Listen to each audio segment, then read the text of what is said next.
Hey everybody, so today I'm gonna create a video that is, well, you must be wondering why am I actually creating a video out of the blue. I mean, F1 is not back yet, it's not gonna be back until like in 2 weeks time, and then like it's a summer break, so there's nothing much to talk about, but, well, it's something related to yesterday's news, so let's start off the serious side, and then I'll go on to the light humor side, which basically is the main focus of this video, so enjoy! So yeah, huge congrats to Esteban Ocon for making it into F1. So apparently he's gonna join us from Belgium Grand Prix onwards for the rest of the season. So congrats! So now we actually have two Frenchmen on the team.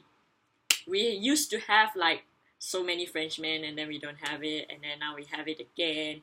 So it's, I don't know, it's back in balance, I guess. Yeah. But anyhow, so I wish him all the best and a huge welcome to F1, the highs and lows of F1.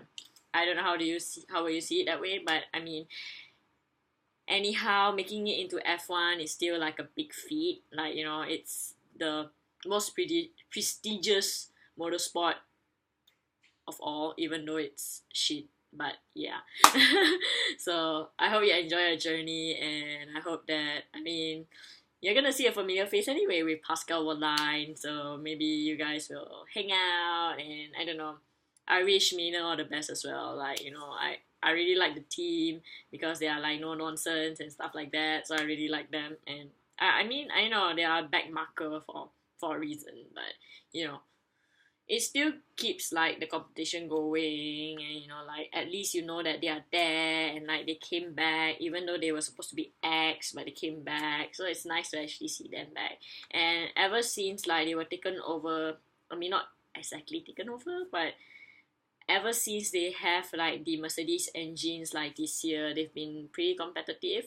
We see Pascal Wehrlein winning points, so I hope that somehow a few years of development, and I don't know, having seen this, it seems like Maynard is confirmed being the feeder series for Mercedes, so it's like a B team to Mercedes. So who knows, they could be up to par with, I don't know, Sauber, Renault in the future, or even Haas. So the future is I don't know, unpredictable. So let's see how it goes. But anyhow, it seems good at the moment. So yeah, so let's see.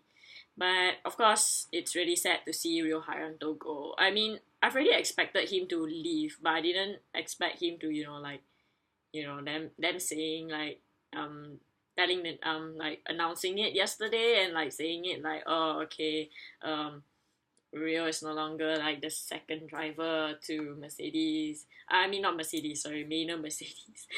Maynard Racing, so it's but he'll still be around as the third driver. The reserve driver. But I don't know, I think that's a good thing in some sense. But, it's kind of sad that he's no longer driving. And as an Asian, and especially a Southeast Asian, I kind of feel bad for him because, I was really, ecstatic when I heard that, oh, okay, we have Rio Hayato joining F1. I didn't expect to have that news at the beginning of the season. I thought that nah, those are just rumors. But of course I was secretly hoping that he would get in because F1 is competitive and not everyone can actually get into F1, and I gotta applaud the Indonesians' efforts. So yeah, say hi. The Indonesians' efforts were actually crowdfunding for his to put him into F1 and put him onto the Southeast Asian global map, where because Indonesia is a huge country, but not many people know about it.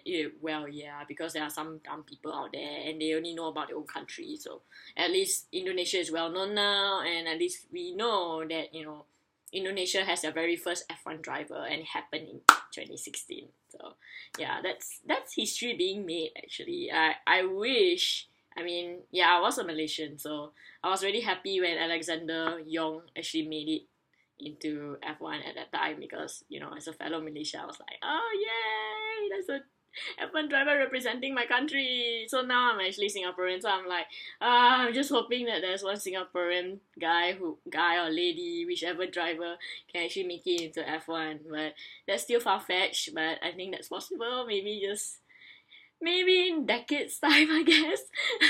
So yeah, but thank you, Rio, for everything. Like, he's been through, like, so much shit, and like, especially since Mina has a lot of revamp at the beginning of the season where they changed everything, like, their management, they changed their drivers, they changed their logo, they changed their cars, they changed their engines. It was hectic. But well, Rio came in and he helped out. Same goes to Pascal, but I'm just gonna focus on Rio at the moment. Sorry, but yeah, he went through, like, he helped out, like, through everything until the summer break. So thank you, Rio, so much, and thank you for representing Southeast Asia. Thank you. It's been so long. So yep, that's it. And well, basically today's video is about Asian drivers. Yeah, it's weird, isn't it? Like, you see about it, like, I know F1 started in Europe, like, but, it grew on influence on, like, other countries, and then Asia started to, like, got interest in it, especially Japanese. Yeah, so basically the structure of Asian drivers are, like, I think mostly, I would say the most populated one would be the Japanese in F1. Yeah, we have a lot of Japanese F1 drivers. And then we have, like, the second one I would say is India. And then, like, we have Malaysia, and then we have Indonesia. It's very few, like, seriously. Even if there are, well, yeah, we had a Chinese as well, like Chinese, but that one is, he was just a test driver, and that was Ma Qinghua. So, that doesn't count. I'm talking about, like, full-time drivers. So yeah, basically it's only made out of four countries. It's scary, isn't it? I mean, it's kind of unfair in some sense, but I can't blame them, because that's the reason why I created this video, because Asia. What's the first mind that came to you about Asia is, okay, Asia can be pretty anal in some sense. Yeah, I can say that because I'm an Asian, so it's not considered racist, I think. But anyhow, yeah, we are pretty anal people. Like, we have fines everywhere, especially Singapore. Fine here and fine there. Like, if you reach the speed limit, and then, like, damn, yep, and then you get fined for that. And then, like, either that or oh, for Singapore, we need to go through national service. And I'm sure, like, other countries also as well, especially Korea also, you guys have to go through national service. So national service basically takes up, like, about 2 years. So by, like, the 2 years, you can actually, like, instead of, like, training, you have to go to, like, you have to go to the national service area to train, instead of, like, using that precious 2 years, that optimum 2 years to actually, like, train for your karting or, like, like, motorsport or whatever to gain experience. You can't. So it's like your motorsport, if you are pursuing motorsport in, like, countries like this, your career is, like, put on hold. So it's like, So basically, how can Asians improve? That's why Asians are so slow. I'm not trying to say anything. Like, I'm not trying to say that, oh, all Asians are slow. It's just basically we are slow.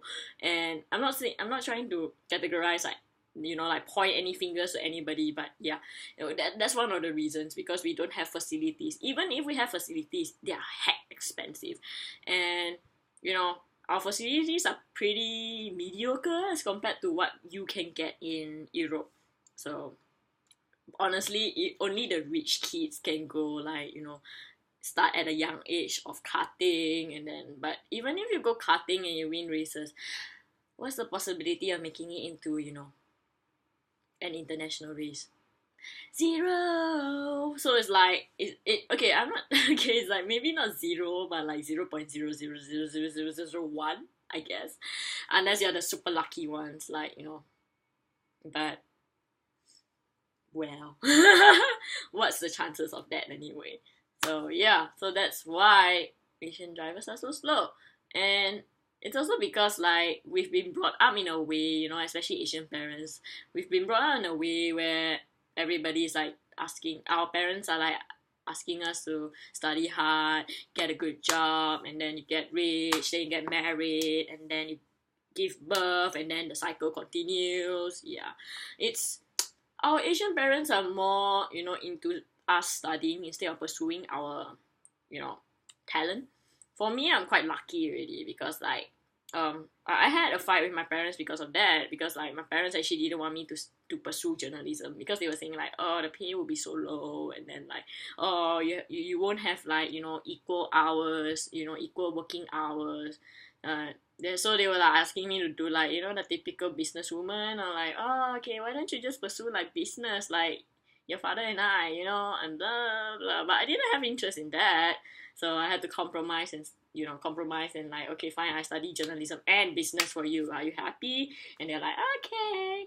So basically, it's like Asian parents are, yeah, they don't believe in all of this. Like, they don't believe all of this will actually bring you future success, or success that will last like, for eternity. I think, I don't know, but whatever. So yeah, so that's why we hardly have Asian drivers. Even,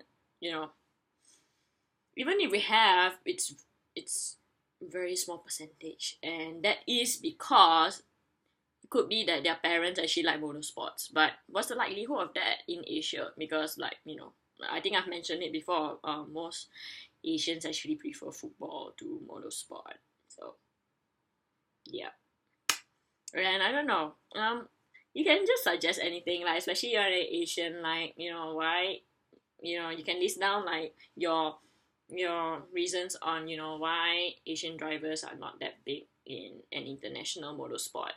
Yeah, so that's what I can think of at the moment, because this video is completely unplanned. So I hope that I didn't miss out anything. But anyhow, so 2 more weeks to Spa, so let's see how it goes. And if there's anything along the way, then I will just pop right in and post a video to you guys and talk about it. So thanks for watching. See you guys soon.